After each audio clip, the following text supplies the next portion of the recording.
হাফেজ মোহাম্মদ মিজানুর রহমান।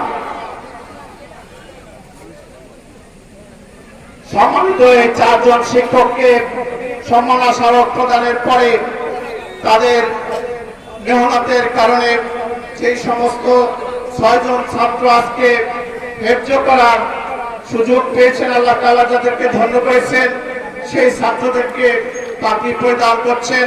প্রথমেই আসছেন হাফেজ মোহাম্মদ ইব্রাহিম আহমদ, পিতা মোহাম্মদ শামসুর রহমান, সাহেবরামপুর কালকিনি মাদারীপুর। সাথে সাহেবরাম ইউনিয়ন পরিষদের সম্মানিত চেয়ারম্যান, বাজার কমিটির সভাপতি, শ্রদ্ধাভাজন শিক্ষক মন্ডলী ও এলাকাবাসী আছেন। দ্বিতীয় হচ্ছেন হাফেজ মোহাম্মদ নূর মোহাম্মদ, পিতা মোহাম্মদ নজরুল ইসলাম।